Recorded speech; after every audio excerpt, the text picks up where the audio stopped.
What's up? It's Braun and Kratz. It's Brew Crew Territory. Special guest joining us this week. Matt Arnold is the GM of the team. He orchestrates what you're seeing on the field in terms of roster construction. And nice little hookup from you. You got him on as a guest this week, didn't you? He's built this team, and I did get him as a guest because he's that guy. He was the assistant GM when I was there. And from all the interactions I've had with him since he got the GM job, president, senior vice president job, same guy, which is down to earth and awesome. And credit to him, for going on shows like this. It's good to be able to connect with fans. And even though he can't tell us everything, you'll see that in a sec, right? Just come on and talk to us. Let's get some insight.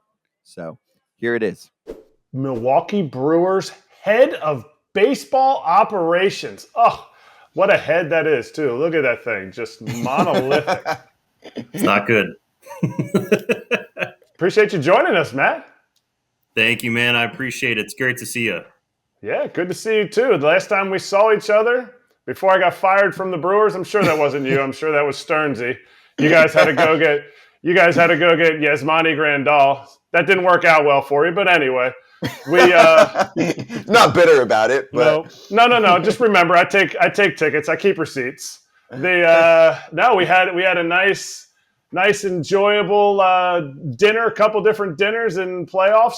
Came up short against the Dodgers, but you got to go home. Well, Cali home, and now you're the head honcho. You're the big cheese of this Milwaukee Brewers playoff team juggernaut. Well, also, can I piggyback off that? Because are you talking about the NLCS series, Kratzy? Okay. So here's my thing, Matt. And hey, great to have you on. We appreciate it. You are the first, and we'll have them all over the next few months. First current GM to join us on FT Live, couple players per day. And it's been awesome to have many of your Brewers, and we can see why the team is thriving from a clubhouse chemistry perspective too, of course. A lot of great personalities. So that series against the Dodgers, 2018, last time you guys won a playoff series, this team has been a consistent winner. It's not a super high payroll team. What's the secret to consistent success in Milwaukee? But also, how badly is your front office burning to keep advancing in a playoff series with that rotation and run prevention that you have set up this year? Yeah, I appreciate it, guys. I mean, look, I'm certainly thrilled to be a small part of this. I mean, we have a tremendous team of people here, and it starts with people. Honestly, I think that's the name of the game when it comes to success. And our ownership has supported our team, our front office, our coaching staff in a great way. And so, it started many years ago. Even before I got here, honestly. So we just have a really good group, a great culture.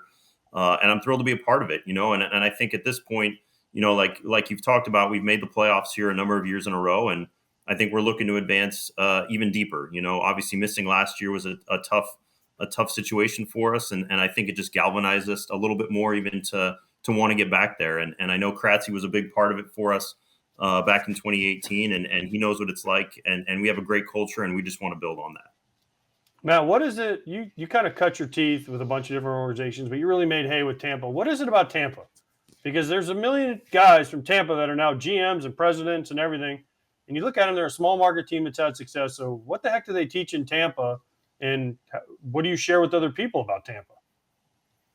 Yeah, I think it's probably similar to the stuff we have here. I mean, it starts with people, and it really does. And the good group we had there, starting with Andrew Friedman and Matt Silverman, and then, being in the same room with guys like Chaim Bloom and Eric Neander and James Click. And, we had Sam Fold as a player and Rocco Baldelli in our front office, and just a ton of really, really talented people. And I was just fortunate to be a small part of that as well. And just to learn from those guys is something I treasure. And the moments that we had, and a lot of celebrations, we had a lot of fun there, and that's what it's about. You love the game.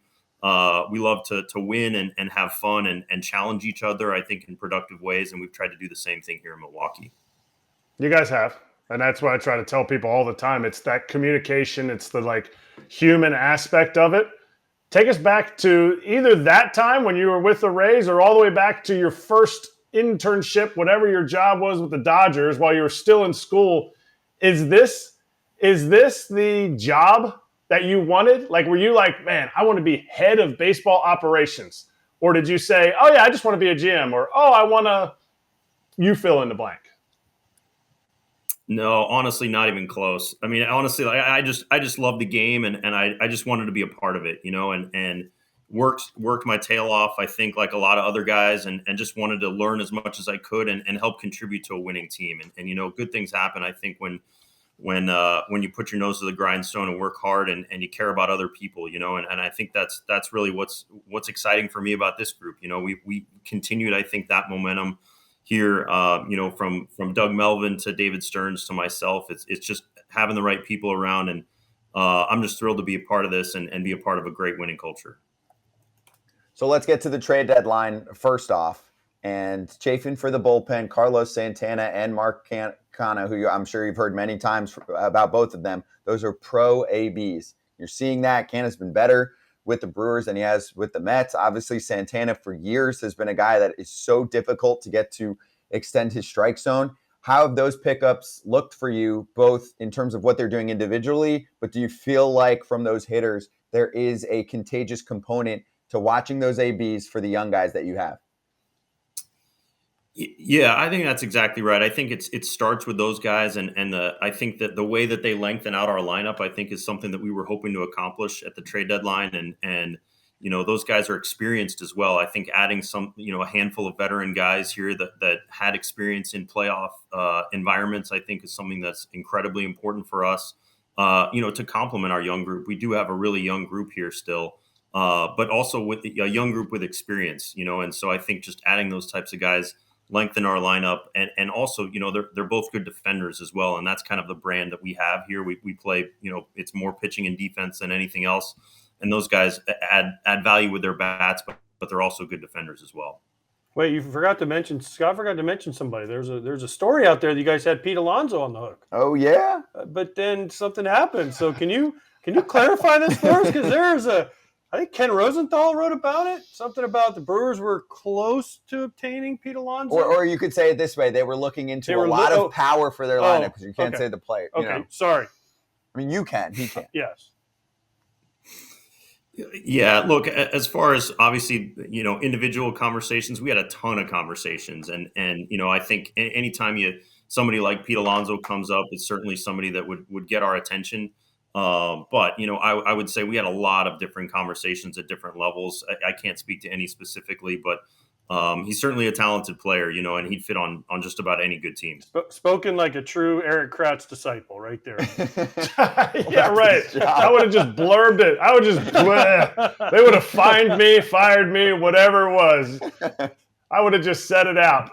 Speaking of just saying how it is, what did you learn from the emotions of the players last year as you watched Josh Hader get traded away? Essentially, at this point in the season, it was a little bit earlier. What did you learn from that? And also, because we have Burnesy on here all the time, and he talked about how important it was that you had that conversation with him this year at the lunch table, post-game. You just popped a squat and, started chatting with these guys. Like, what did you learn from the Hader thing? And how did it translate into the whole Burnes conversation you had this year? Yeah, look, I think what the challenging part about our situation is that we're going to have to make unpopular decisions here, and that's something we have to be comfortable with. We made an uncomfortable decision there to trade Josh Hader. We thought it was the right thing to do. But I also, to your point, I think we learned a lot. I think how we could have communicated that better with our fans, how we could have communicated that better with our players. We were trying to do the right thing, and we're trying to win a championship here, though. And we're trying to do this, and keep it sustainable. And so we do have to make those tough decisions. But at the same time, that's why I want to try to connect with the players to the extent that I want to treat them like men. I want to let them know that we're here and that we're a resource for them. And so if they have questions, to please come ask. I want to make sure that we're available, because I'm not sure that every front office necessarily does that. And having those kind of relationships, whether it's Corbin, Josh, or any of our young guys, I want them to feel like we can have those types of conversations going forward. And I think it's a really healthy thing, so that we're honest with each other about where we are at any point. Well, have you sat down with any of your potential guys? I mean, I have a Corbin Burnes card right here. It sits here every day. It's my favorite player because he makes fun of Rowdy every time he comes on. But I mean, extensions for Burnes, extensions for Woodruff. Why have you not released Rowdy yet? Because everyone hates him. And did you see his finger? But I mean, these are legitimate questions. Like, why have you not? Have you explored extensions, and are you going to with these guys? Because they're great pieces to have. Yeah, look, I mean, you're right. I mean, those guys are certainly talented. Can't get into specifics as far as certain contract negotiations at this point, but I've seen Rowdy's finger. I can tell you that it was pretty gross. I can confirm that was certainly pretty disgusting. But as far as the other players go, they know and we know, they're some of the best players in the world. I mean, we're talking about our number 1 and 2 starters here, and Willy Adames is among the best shortstops in baseball, and so these guys mean so much to our team and our franchise, and certainly we'd love to have them here a very long time. So I know you can't take us through, say, the individual conversations with player, agency, et cetera, on the extension front. Can you take us behind the curtain on how those deals do get done, though? For example, Freddie Peralta, and that's worked out really well. Obviously, Freddie's always freaking smiling. He's been great for you guys. And how that comes about. Is it a conversation that starts with ownership and you go through a player and comps and everything else? Like, what can you tell us in terms of how you get to that actual deal period? Yeah, it probably comes about in a ton of different ways. We're just having the communication, whether it's with the player, with the agent, with our ownership, trying to find common ground, I think is the important thing on those. And, obviously we want this to be a great place to play, and we've worked hard to establish that as a great place to play. And I'll let Eric speak to it, whether it is or isn't. But we're trying hard to make sure that it is, and that players want to play here for a long time. And so the deals come about more organically probably than anything else. It is a great place to play. It's also a great place to manage. You have another free agent who, in not just my opinion, someone else's opinion, might be one of the biggest free agents outside of Ohtani if something doesn't get done. How is the organization handling this in the sense of, let's just give you a hypothetical. If he leaves because he wants to go and watch the boys play baseball in college, is Pat Murphy going to be your manager? Because if it is, he's going to be the ugliest manager you have. It's like number 30, automatically ugliest. No, how do you guys handle something like this? Because I think a guy like Counts is he's one of 30. He's one of 30 managers that puts together a team that has a team be super successful that everybody outside of the Brewers organization thinks it's going to be a 500 team, and every year they're back in playoff contention or in the playoffs. Yeah, Eric, I think you're exactly right, and I'd go a step further to your point. It's really not just one of 30. I think Craig is one of one. I mean, he's so beloved here, I think, in our city and our community, and his dad worked for this franchise. He played here for a very long time. He worked in the front office here. He's been a great manager here, and the best teammate I could ever hope for, honestly. And I love him to death. And so, to your point, it's just whether he wants to be here and expand on the great work that he's done, or if he wants to go watch the boys play baseball and be around the girls as they're growing up too. Like, he's earned that right, and I love him to death. And so I'm going to support him first and foremost ahead of the Brewers and everything else, just because I care about him a ton. So obviously I'd love to work with him for a very long time. How do you, since you have the GM talk down perfectly, president of baseball operations talk down to like a T, how do you keep from getting attached to these guys? Because I would think, as a human being, aside from your job, you're with Counts every day, you're with these guys, a lot of the time.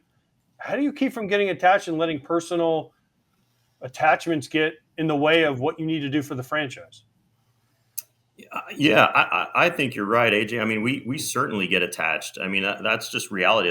We're humans, we're not robots, and I care about all these guys. I mean, and it goes back not just when you sign a player, it's knowing these guys when they're internationally, at a very, very young age, or being in the room when you're drafting a player, and seeing them come up through our minor leagues and how they've grown. It's something that, honestly, you feel proud about it. It's just something you want to see everyone succeed. And I'm a big fan, just like everybody else. And I pull for these guys like crazy. I want them to have success here. So I definitely care about the relationships that we have with our players, and that I hope that they know that we're pulling for them as hard as anybody.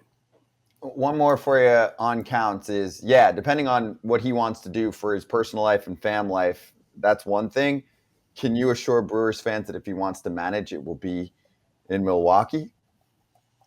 Yeah, I mean that's certainly our hope here. I mean, I haven't even crossed the bridge about what it looks like without him, because I love him here to death, and I hope he's here a really long time. So, selfishly, I hope that we can turn the page at some point when it's the appropriate time. But right now, we're focused on winning a championship, and he's the right leader for this team.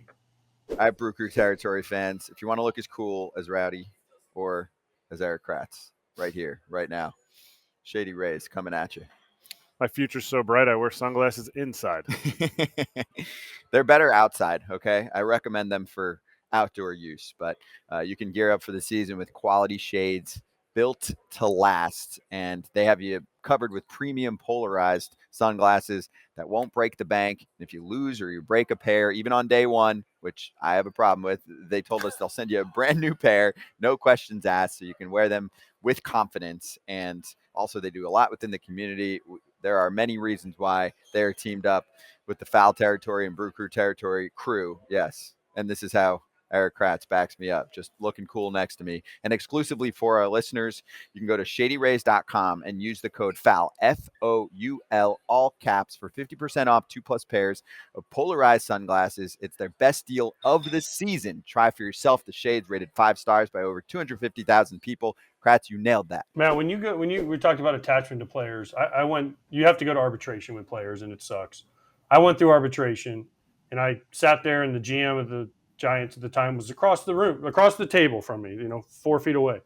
And you're sitting there and you're looking them straight in the eye.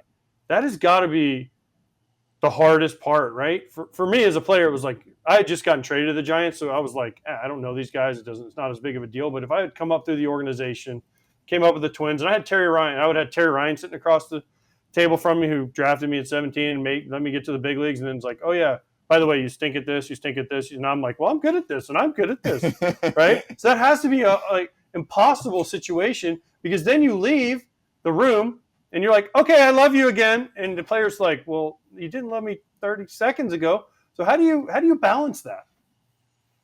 Yeah, I hate it. I mean, I think honestly, it's a terrible process, but it is the process, and so I think both sides have to acknowledge that it's just not fun, and so, but it is what players and owners have agreed to, so we have to play within those rules and parameters. And so I hope that we can establish enough trust where that is just part of the business. But once that day passes and the decision is made, that we're good to go. And it's not that easy, because to your point, like, we're humans, and everybody, there's emotion baked into that. Like you said, you thought you were really good, and the team didn't think you were as good at that. And some of that is show, honestly, for that process and what that means. That's required, I think, by both sides. And so at the end of the day, hopefully we can have a productive discussion after. Give each other a big hug and just turn the page and keep moving forward. I know it's not as easy as it is said. It really is a challenging part of the industry, for sure. Should we change it? Because your former, I'm reading what your former job title was: player acquisition, contract negotiations, and player evaluations when you were with the Rays. Should we change it? And what would that process look like if we could change it to make it more, not friendly, but I mean, that's what we're talking about, because you've talked about, and I think this is what the Brewers do really well and the Rays did really well, the human side of things. Yeah, I mean, look, an easy way probably, and again, I'm not smart enough to have the answer here, but I think there probably an easier way would have some kind of formula for it, and just that the players agreed to and said, hey, we're good with whatever metrics this needs to be measured on, and then the owners decided, hey, these are appropriate as well, and we just come up with it. It's very generic, and then we just turn the page, and then it's more wired than that. I think there are a lot of reasons why that doesn't currently exist. But I think that would probably be the cleanest if there was an easier way to do this. Matt, where are you in Pittsburgh right now? Or are you in Milwaukee? I'm in Milwaukee. Okay, because we always have a thing when people just have blank white walls behind them, blink twice if you're okay. Because it looks like you're in an opposite situation. No, He's like, I'm there we not go. I'm not in custody. I'm not in custody right now. Okay. All good. All good. Whenever we have people on that have the white wall, we're like, man, it looks like they're, please send We just like to 1,000. make sure everyone's good. Yeah, we want to make sure everybody's healthy. and happy. AJ's for the people. I need to get some art. Maybe I get like a Kratz jersey or something back here. I need something. Yeah. Ooh. Kratz book. You get a Kratz hat, it'll take up Poster? the whole wall. Kratz, that's what's covering the building he's in. It's just it's just a big fat head, maybe Kratz. Just a big. That's the Full size. retractable roof. Question for you on the minor league side. This team has done a great job of building up the prospects and the talent that you have down in the system. More upside, more depth to it. And let's lead the way. The guy that most baseball fans know outside of Milwaukee, Jackson Chourio. There's a Jackson race going on right now. There's a few. It's a big name. It's a very buzzy name in baseball. But I like to do the comp of Jackson Holiday and Jackson Chourio. They are a few months apart. So Holiday just got promoted to AAA. Will you match the Orioles suit? Yeah, we've seen both Jacksons and we like them both. Our guy's great. I mean, I don't want to speak for the other one, but Jackson Chourio is tremendous, and he's I mean, for a 19-year-old kid and what he's doing in AA is so impressive. And just he's put himself on the radar in every way, and he's such a talented kid. He's 5 tools. Does everything well, and he's good in the spotlight too. You can just tell this kid really likes it and loves the game, and we're excited about his future. So you're calling him up into the minor league season. well, my question would be, yeah, go ahead. I was just He's going to say, he's going to say he's not on the roster. We don't want to lose the roster. Here, No, I don't think he's going to say that. I'll fill in all I don't the think they blanks. care about the roster spot to get Jackson Chourio up if he's good to go, right? Yeah, he's on the radar. I mean, and in a good way. I mean, he's put himself on the map, I think, and he's a super talented guy that has all of our attention. What do you think about teams calling up their players, sooner than ever? There's not exact data to this, but you know what I'm talking about. I mean, there are guys that are 19, 20 years old, and some of them come up and they thrive from the jump. Others don't. And, our mostly player-run show here likes to go through how some players can overcome some early adversity, and sometimes teams are like, I'd rather make sure that he's really in a good spot before I bring him up because I don't want him to be sent back down. How do you balance that with someone like Jackson and just anybody that you're bringing up that's got high potential? That do you worry, if he struggles for a couple weeks, and we end up sending him down again, it could crush him?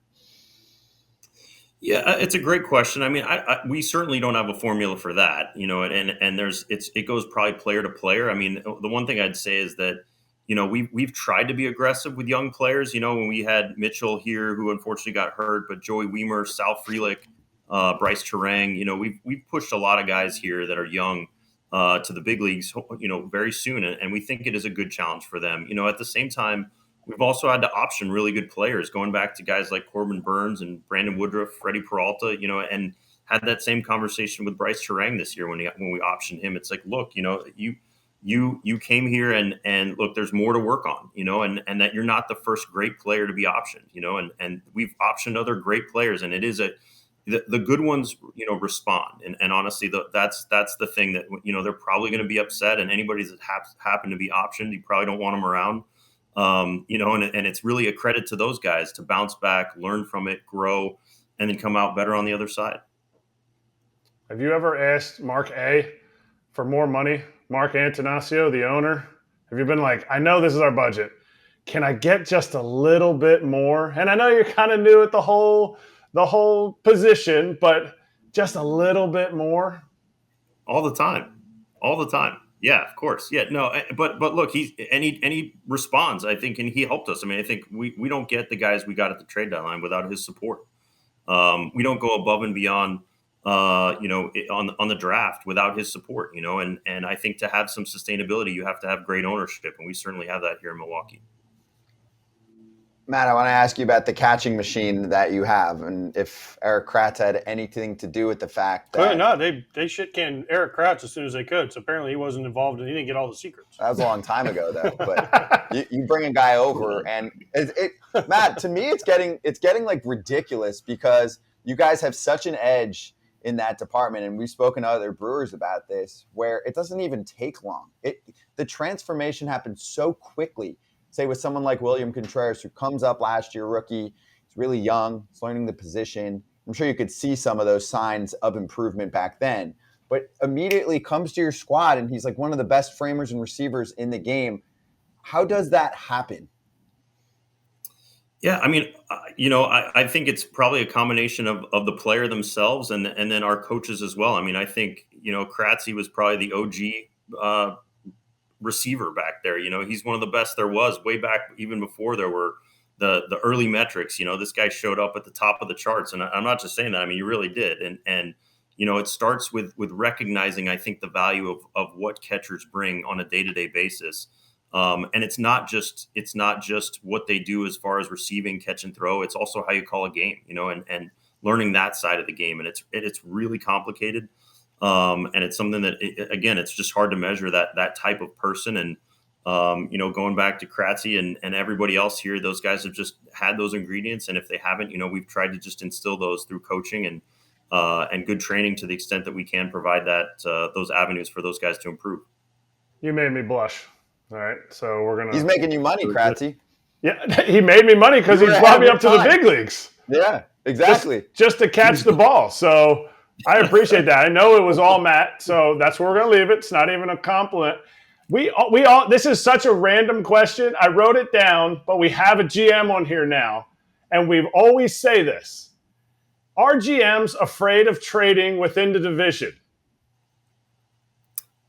Absolutely not. I think maybe some are, but I think, at least for me, I think it's a good opportunity. Like if we're in the right situation, I think, if it helps both sides, then great, and we have good relationships within the division. And so we'd have no issues trading in the division at all.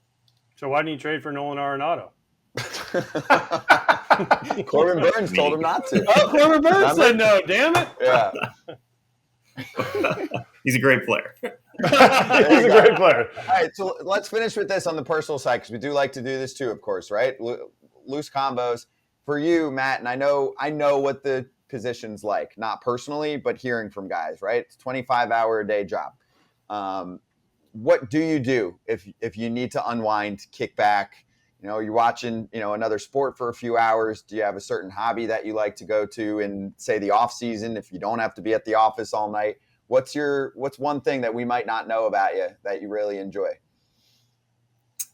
Man, I don't have a ton of hobbies. I'm pretty boring, honestly. Like I like baseball, and I like trying to find different ways to get better. And so I'm usually reading about it or doing something, to help, think about what the future of the team looks like or something. So, when I'm not around, honestly, if I'm not completely plugged in, I'm usually spending time with my kids. If I can, that's the biggest thing in my life right now, is just making sure that I'm around for them as much as I possibly can.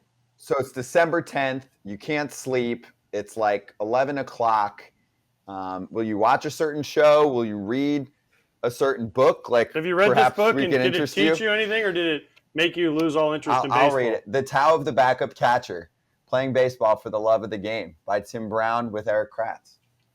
I've heard about this. So I'm more of a podcast guy, so I can listen to things and still be moving around. And so that is on my list. I would love to get a copy of that. I don't know if you know anybody who could do that, but yeah, we could. And also there is the audio. Pay for it, trust me. The audio will make you pay for it.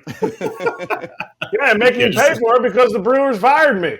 So I could have stayed in the big leagues. All right. But it's part of the book. Send me your Venmo. Send me your Venmo, buddy. I love it. Well, Matt, it was really a pleasure talking to you. Really good to get a little more info on the squad and yourself. And thanks for making some history with us on FT Live. We'll bother the rest of your colleagues around the league coming up in the offseason especially. Appreciate you guys. Thanks for having me. Great combo with Matt Arnold, GM of the Brewers. Love that he spoke to us about what's going on, including the fact that, for me, the biggest takeaway was, can you confirm Craig Counsell will be running this team in the dugout as the manager if he wants to. And he said yes, because there are, for example, Mets fans that think David Stearns is locked to run the Mets, which I agree, and he's bringing Craig Counsell with him.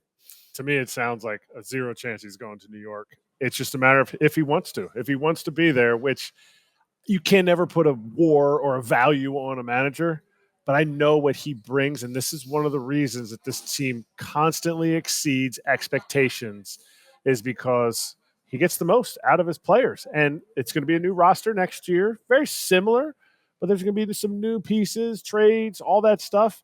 And they're going to be at the same place if he's at the helm because of what he can do with that roster. My only thing that's fishy is how did you not already throw money at him? He didn't want it. He didn't want it. There's a lot of transition, too. You got to remember at the beginning of this year. Craig said no. So, like, I had a meeting, right? Like, it's last offseason, okay? And I go, hey, Craig, it's owner and front office. We love you. You're a superstar. $4 million a year for 5 more years. Let's have a time. Push it across the table. Yes or no? And if the answer is no, or let's talk at the end of the season, then that probably gets out there. No, I think it was everything up until the money. I think it was, hey, we really want you back. And I think you got to remember, you even picked the Brewers to not make the playoffs. Like, there could have been some transition. Thanks for pointing that out. It was tough for me. Could have been some transition on this team. I'm not saying that Craig didn't believe in it, but I don't think Craig's looking to be around for a rebuild. That it could have been a rebuild. It could have been that type of scenario. But it also is like, hey, you know what? You got 2 sons in college. Go and see them play baseball. Go and do this kind of stuff. You can come back and be the manager at some point. So it just depends on, I really think it is truly, especially how quick Matt Arnold said in that interview, how quickly he was like, hey, if he wants to be back, it is his job to have. Mm-hmm. So that's, like, to me, I think that's where it ended whenever that discussion was, whether it was last year, whether it was in the middle of the season, whatever it is. I just don't think there's any money pushed across the table. And he's got an influence in David Stearns, who did the same thing. He took some time off just now before he gets paid probably by the Mets. Oh, yeah. Anyway, we do this every single week on Brew Crew Territory. You can watch it on YouTube. It's got a special spot on the Foul Territory YouTube channel. Otherwise, the podcast is there for you to listen to on the go, Apple, Spotify, wherever you get it. See you next time.